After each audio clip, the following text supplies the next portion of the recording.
In the end, everyone will walk their own path, and only you will remain with yourself. Will your own company become your greatest support or your heaviest burden? Have you ever felt it? That strange, silent moment when the laughter fades, the doors close, and the room is suddenly empty. You look around, searching for someone to lean on, only to realize it's just you now. It's in that quiet space, when the world grows distant, that you meet the only companion who never truly leaves, yourself. But is your presence a comfort, or does it haunt you? When the noise dies down and the crowd disappears, do you trust yourself to be enough?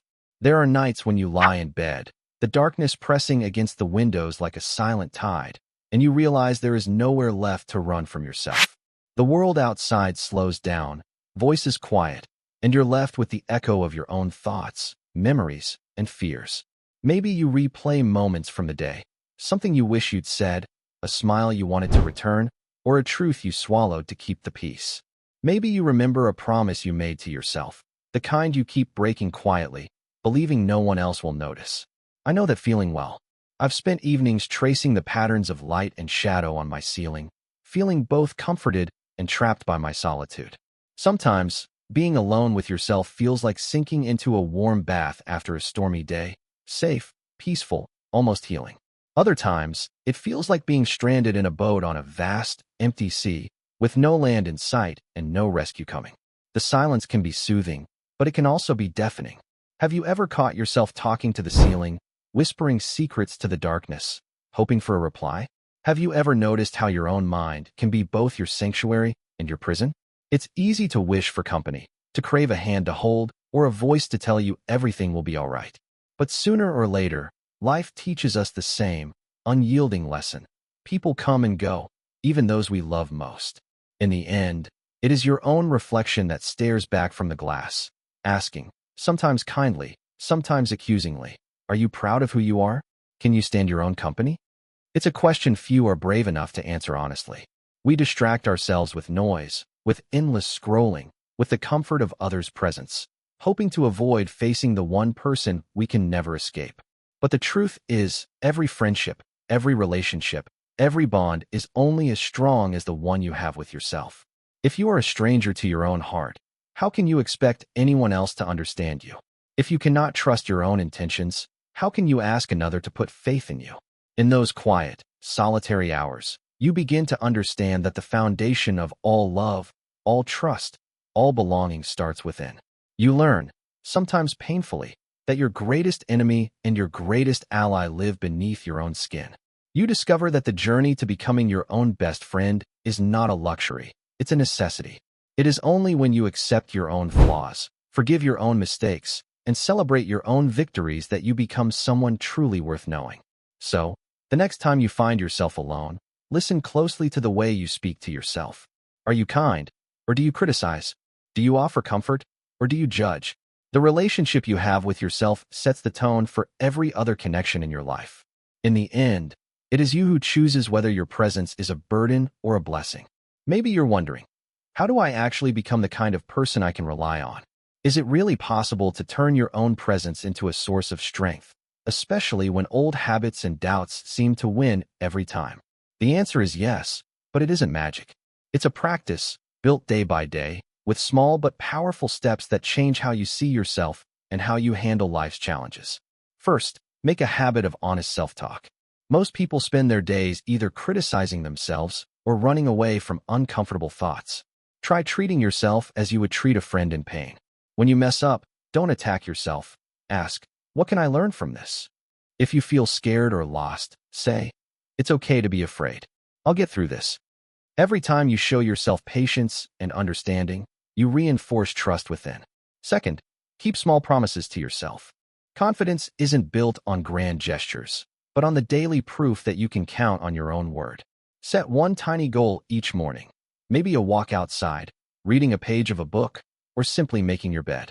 When you do what you say you'll do, even in the smallest ways, you build a bridge of reliability between your intentions and your actions.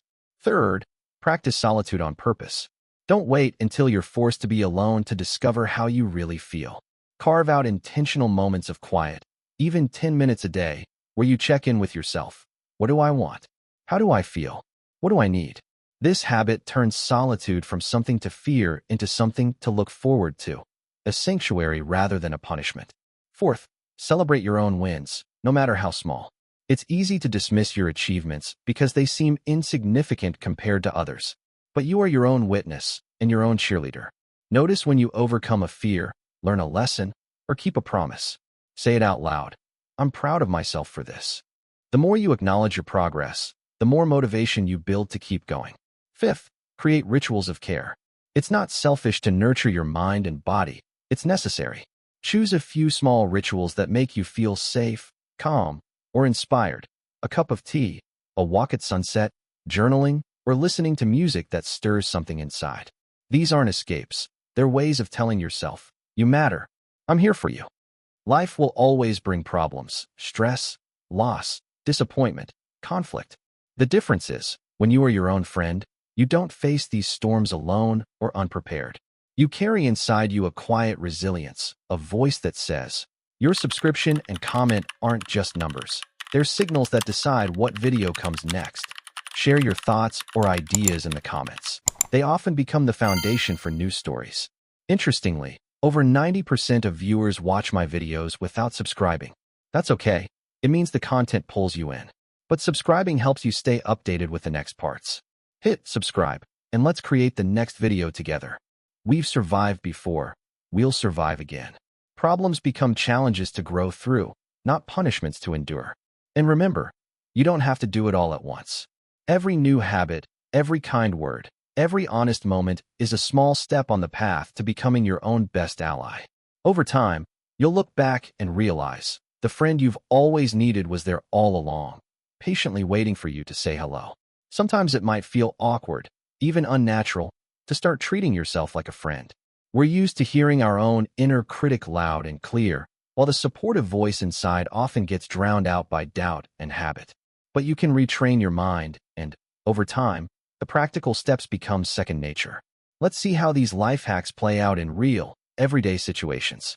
Imagine you're facing a tough decision. Maybe you're offered a new job, or you're thinking about ending a relationship that no longer feels right. The old pattern might be to rush for advice, ask everyone else, or avoid the decision altogether. But now, practicing honest self-talk, you pause and ask, what do I truly want? What matters most to me, not to others? You let yourself sit with the discomfort, without judgment, and you listen for your own answer. Even if you still seek advice, your voice leads, not follows. Or consider a day when you break a promise to yourself. Maybe you skipped the gym or gave in to a habit you want to quit. Instead of harsh self-blame, you speak gently. Yes, I slipped up, but tomorrow is a new day. What can I do differently? This self-compassion doesn't let you off the hook. It simply makes change sustainable because you're not fighting yourself, but rooting for yourself. Purposeful solitude might mean taking a walk in the park without your phone, just letting your thoughts wander. It's in these small moments you realize what's really weighing on your mind, or you rediscover an old dream you'd almost forgotten. These pockets of solitude are like checking the weather inside your soul. Sometimes it's stormy, sometimes clear, but you learn to accept and adapt, not to run away. Celebrating your wins can feel strange at first, especially if you grew up believing humility means ignoring your own achievements. But even a quiet, well done, at the end of the day builds inner strength. Maybe you stood up for yourself in a meeting or finally finished a difficult project. Maybe you just made it through a tough day without giving up. Say it, I'm proud of you. Notice how your shoulders straighten a little, how the day feels lighter. Rituals of care don't need to be grand. Lighting a candle before bed, stretching for 5 minutes in the morning, or making your favorite meal on a hard day. All these acts send a signal. You are worthy of attention. Over time, these small gestures form the backbone of resilience, making it easier to weather disappointments and setbacks. The world often tells us to look outside for solutions, to find the right person, the right job, the right place. But when you become your own problems don't disappear. Life will still challenge you, sometimes knock you down. But the difference is this. You no longer abandon yourself in hard times. You become the friend who stays, even when things get rough. And that, more than any other life hack, is the key to building a life you can stand living in. The world has no shortage of advice on how to make friends, win people over, and become likable. From childhood, We're taught that validation comes from others, from fitting in, from being accepted, from earning someone's praise. We're told to focus on building a circle, to gather as many voices as possible around us, and to seek approval at every turn. Yet, beneath all these lessons, there's rarely a single word about the most important friendship of all, the one with yourself. Society celebrates self-sacrifice and humility, but it sometimes twists these virtues into self-forgetting. You might hear, "Don't be selfish," or "You have to put others first." But there's a difference between being generous and abandoning your own needs. How many times have you said yes when your heart was begging you to say no? How often have you bitten your tongue, downplayed your feelings, or hidden your real self to keep the peace? Here's the distortion. We are taught to believe that loneliness is failure and that relying on yourself is a sign you couldn't make it with others. But real loneliness isn't being alone in a room. It's being surrounded by people and still feeling invisible, misunderstood, or disconnected from your own truth. You can have hundreds of friends and still feel empty if you've lost touch with who you are. Look at the myth that someone else will complete you. It's the story at the center of countless movies and songs: a soulmate, a best friend, a partner who fills every gap and heals every wound. But what happens if you make someone else responsible for your happiness? You become dependent, anxious, afraid to lose their approval, and you lose the ability to soothe, comfort, or motivate yourself. Suddenly, your mood and self-worth rise and fall with someone else's actions. The philosopher Viktor Frankl once wrote, "When we are no longer able to change a situation, we are challenged to change ourselves." This is the heart of real inner strength. Friends, lovers, and family can support you, but they cannot take the journey for you. If your own company feels empty, no other presence will truly satisfy you for long. It's a hard truth to swallow. We all want to be loved, to belong, to be chosen. But the only way to build deep, lasting connections is to start by building a solid friendship with yourself. Only then can you show up honestly in relationships, without fear or neediness. Only then do you attract people who see and value the real you, not just the version you show the world. So the next time you find yourself looking for answers, support, or love outside, pause. Ask, am I showing up for myself?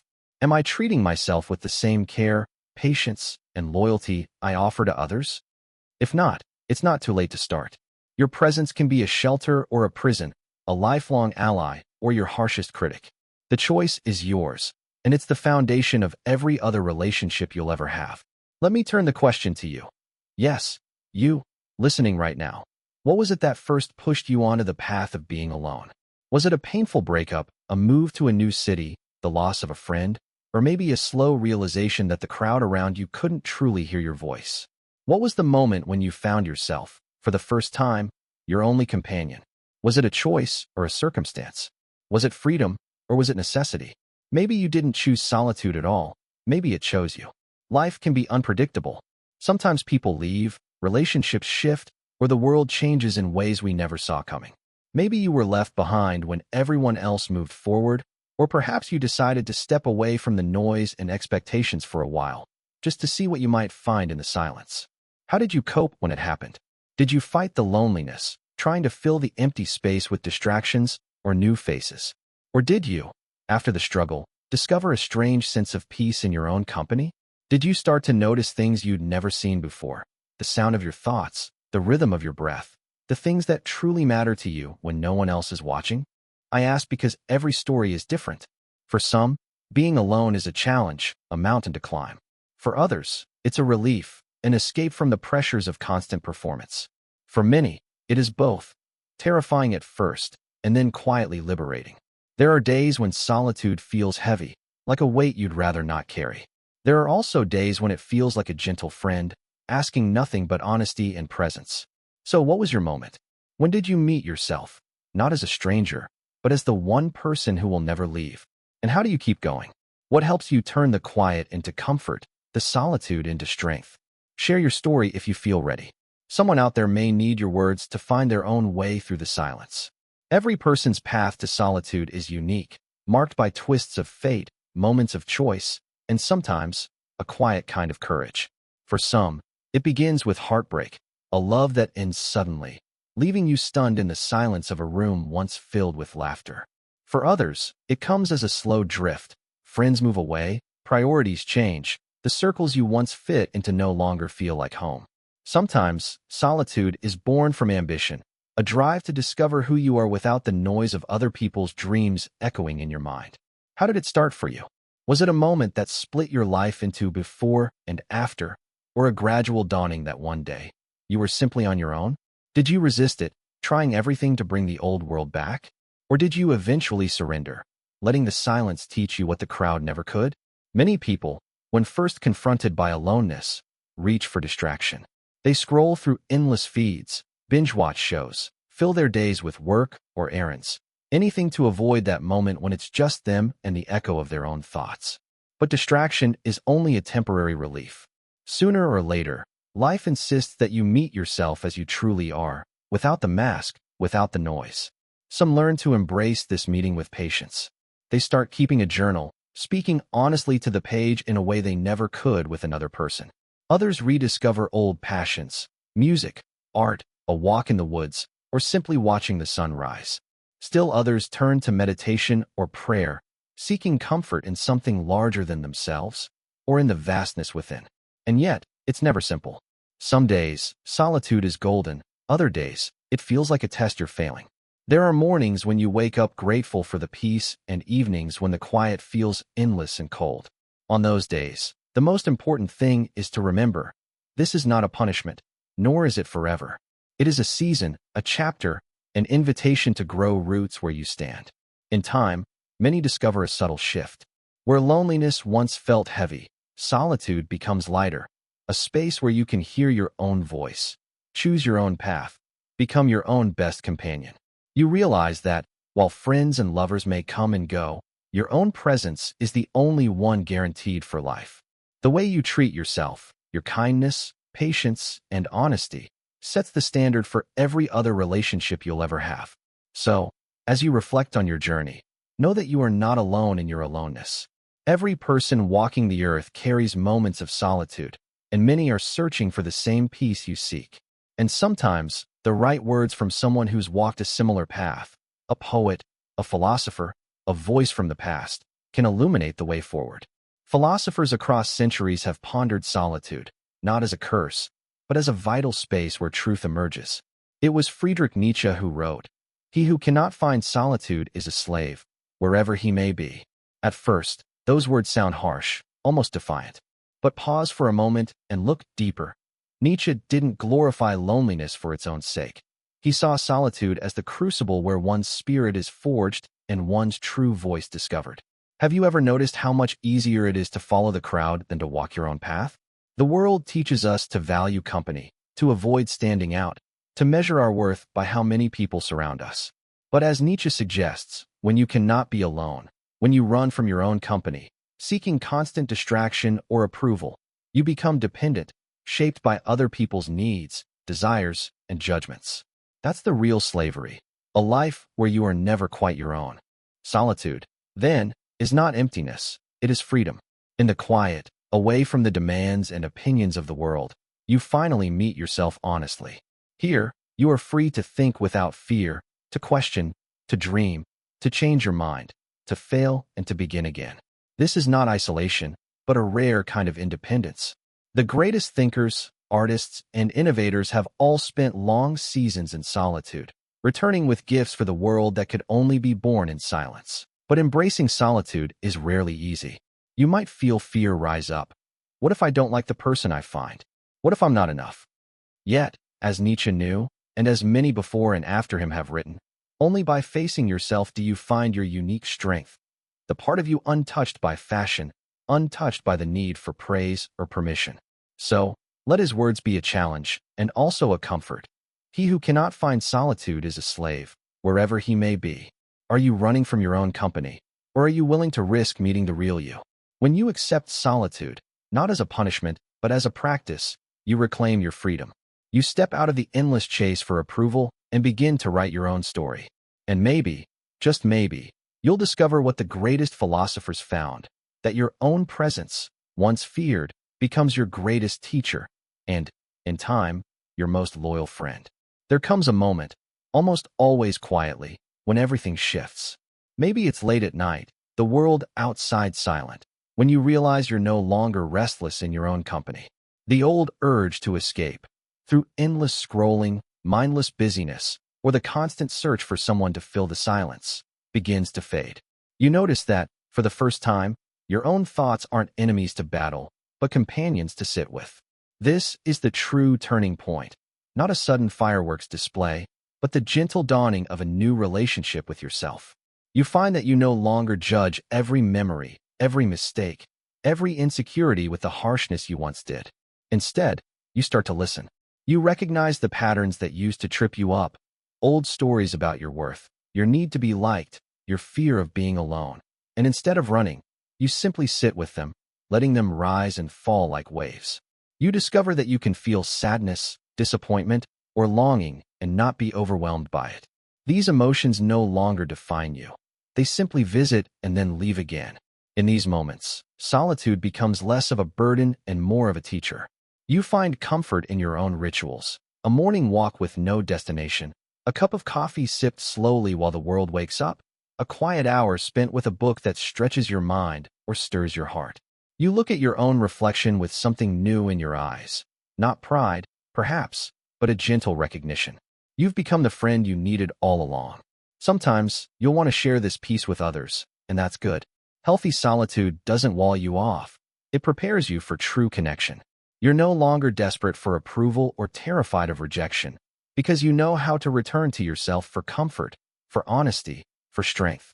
Relationships become richer, less about filling an emptiness and more about sharing fullness. You listen better. You love more honestly. You ask for what you need and give what you can, without losing yourself in the process. And on the hard days, when loneliness does return, as it inevitably will, you no longer panic. You welcome it as a messenger, a reminder to turn inward and check in with your own heart. Instead of fearing solitude, you use it as an anchor. The outside world becomes less controlling because you have learned to trust your own company. This is the quiet miracle of self-friendship.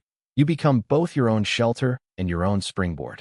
From this grounded place, you can take risks, chase dreams, weather loss, and celebrate joy, knowing that, whatever happens, you will not abandon yourself. So, in the end, you are left with a simple, life-changing question. Will you treat your own company as a burden to endure or as a gift to be cherished? The world may come and go. Friends will appear and disappear, relationships will evolve, and circumstances will change in ways you can't always predict or control. But you, your presence, your heart, your thoughts, will be with you every single step of the way. What kind of friend will you be to yourself? Will you build a relationship based on criticism, regret, and impatience? Or will you choose understanding, patience, and encouragement? The choice you make, day after day, becomes the foundation of your confidence, your resilience, and your ability to create true connection with others. You have already survived your hardest days, and you did it with yourself. Every victory, every lesson, every moment of growth began the moment you decided to show up for your own life, even if it was scary or unfamiliar. The world may teach you to search outside for approval or comfort, but the most powerful acceptance is the one you offer yourself. So I invite you, the next time you find yourself alone, take a breath and welcome your own company. Sit with your thoughts. Celebrate your small wins. Forgive your mistakes. Nurture your hopes. Choose to be the friend you have always longed for, not just in easy times, but in the darkest hours and the brightest days. Your life will change when you realize you are never truly alone. You carry within you a companion who is ready to listen, to challenge, to support, and to inspire. The journey of self-friendship is not a destination, but a daily practice, one that shapes every other relationship, every achievement, and every dream. Don't wait for the world to affirm your worth. Become your own best friend, and watch how the world transforms around you. You are enough, and that is the foundation on which everything else is built.